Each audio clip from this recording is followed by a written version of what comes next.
ठीक है। नगर निगम के सम्मानीय मयंक चतुर्वेदी जी जो कमिश्नर है, बात रिकॉर्ड करो। मयंक चतुर्वेदी जी ने इस गौठान को निगम के अंदर ले लिया कि कुछ पैसे का उनको लालच था, जबकि अच्छा चल रहा था। उसके बाद जब ये गौठान चलाना चालू किए इन लोगों ने, निगम ने, कई यहाँ 700-800 गौवंश थे लगभग, उसमें आधे गौवंश को कसाईयों को दे दिए। 300 वजह ज़्यादा नहीं, ये 4 महीना पहले की बात है ना। हाँ, 4 महीने की पहले बात है। इन्हें 400-500 गौवंश कसाईयों दे दिए। 800-900 गौवंश कैपेसिटी वाला गौठान, आप लोग भी 400 गौवंश को नोट कर लीजिए। यहाँ के निगम कमिश्नर ने सम्मानीय एजाज ढेबर जी के सानिध्य में, जो हमारे कसाई जो महापौर है और जो हमारे मयंक चतुर्वेदी भले ब्राह्मण है पर कर्म से वो कसाई है, कर्म से वो कसाई है, क्योंकि वो अपनी मर्जी से गौवंश कम कर देता है, अपनी मर्जी से चारा से कुट्टी खिलाता है, कोई हरा चारा नहीं खिलाता। यहाँ जो कर्मचारी दारू पी घर पर रहते हैं, यहाँ के जो कर्मचारी दारू पीते, दारू मिलेगी इनके पास में। कर्मचारी से ज़्यादा कुछ नहीं बोल पाएंगे इनको, क्योंकि वो तो रात पर दारू पी के यहाँ पड़े रहते हैं, मटन मास्टर चलते रहता है। यहाँ से डायरेक्ट तस्करी हो रही है, डायरेक्ट तस्करी हो रही है। गौवंश यहाँ घर रखा जा रहा है जो कि नहीं रखना चाहिए, अस्पताल में रहना चाहिए। यहाँ घर रखा जा रहा है, मर जा रहा है, कोई देख रेख नहीं है। मैं खुद आके देखा, पूरा वहाँ पे कुट्टी पड़ा हुआ था वो। इस गौठान की आड़ में लाखों रुपए, करोड़ों रुपए सम्मानीय जो निगम कमिश्नर है वो जेब में डाल रहे महापौर जी के साथ। दूसरी बात, तो हम सबकी जिम्मेदारी है, जब ये नगर निगम गौ उठाता है तो बच्चे को वहाँ छोड़ देता है, तो बच्चा अपनी माँ के माथे रखते रहता है। जब बच्चे को उठाता है तो माँ तड़पते रहती है ना। कभी हमारी माँ से हमको अलग कर दे, बोला कैसा लगेगा हमको? या हमारी हमको अलग कर दे, हमारी हमको कैसा लगेगा? है कि नहीं? तो ये नैतिक जिम्मेदारी बनती है। अगर हम यहाँ आए तो हम भी एक संकल्प लें, मतलब ये नहीं बता रही, बोलने यहाँ ज़रूरी है कि गौवंश का पालन अगर जितना हम कार्य करता हो तो हम भी करें, ये गौठान यहाँ ना चले। जितने भी गौठान है पूरे प्रदेश में, मयंक जैसे, एजाज ढेबर जैसे बहुत लोग बैठे जो कसाई बन के बैठे हैं, जो गौवंश बेचते हैं। कर्मचारी दरवे हैं, इनको तो मतलब नहीं, पैसा आधा से पैसा लेना चालू कर देते हैं लोग। ये वो जगह है जहाँ पे सबसे अधिक गौवंश तस्करी में गए, 850-900 गौवंश है, और इन्हें रिकॉर्ड नहीं दी मेरा RTI में। नगर निगम ने ये बताया कि हमें जानकारी नहीं, मृत्यु की जानकारी नहीं है, कितने बच्चे उसकी जानकारी नहीं है, विस्तृत संख्या की जानकारी प्रतिनिधि साहब से उनके पास कोई जानकारी वो RTI में लोगों ने दिए नहीं। तो इससे साबित होता है कि नगर निगम के सम्मानीय जो कमिश्नर साहब हैं, आदरणीय मयंक चतुर्वेदी जी, आदरणीय एजाज ढेबर जी, तस्करों के साथ मिले हुए हैं।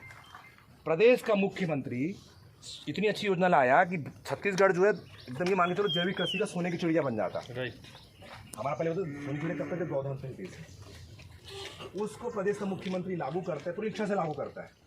पर उसी योजना को असफल कौन करते हैं मालूम है? उनके महापौर, उनके IAS अधिकारी।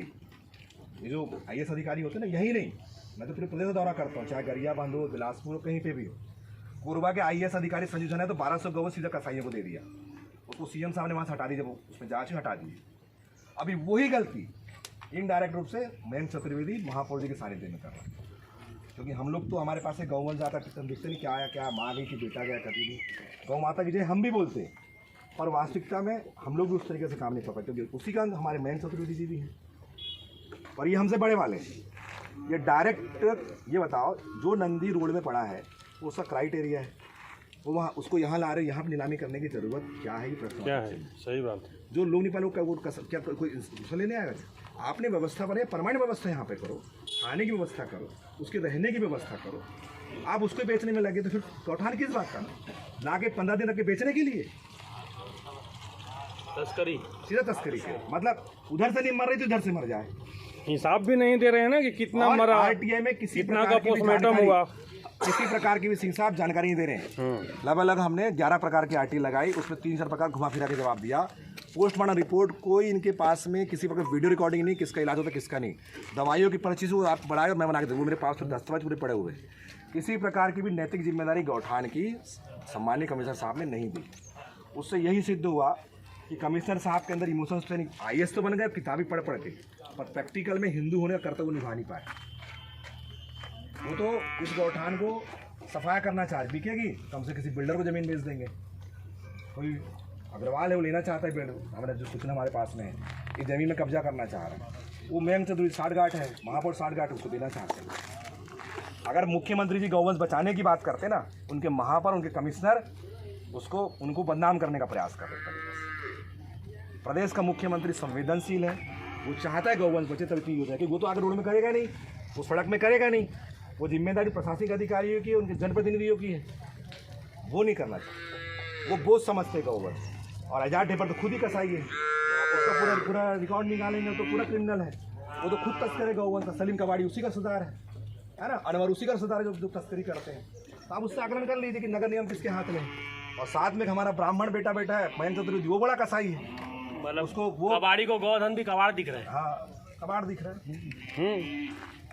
तो इस आज 2-3 घंटे यहाँ बैठेंगे, यहाँ संदेश जाए, समाज में भी जाए, अधिकारी सुधरे मत सुधरे, पर समाज में सुधरना चाहिए जो समाज गौवंश छोड़ देता है। सीएम साहब का भी जो योजना है उनके ये लोग विफल कर रहे हैं, उनको भी जानकारी जाना चाहिए कि हमने जो यहाँ सरकार को अलॉट किया है, हमने जो नरवा गुरवा बाड़ी का जो हमने संदेश दिया है वो हमारे राज्य में कितना प्रतिकूल है, कितना गौवंश के प्रति वो अपना वफादारी निभा रहे हैं। और गौठान में ये भी होता है, जैसे गांव वाले छोड़ देते हैं, गाय माता को छोड़ देते हैं चरने के लिए, तो गाड़ी वहाँ से रोड से गाड़ी में उठा के ले आते हैं, और यहाँ आने के बाद पता चलता है कि 1200 रुपये लगेगा। शहर में तो गाय ऐसी घूम रही है पूरे नगर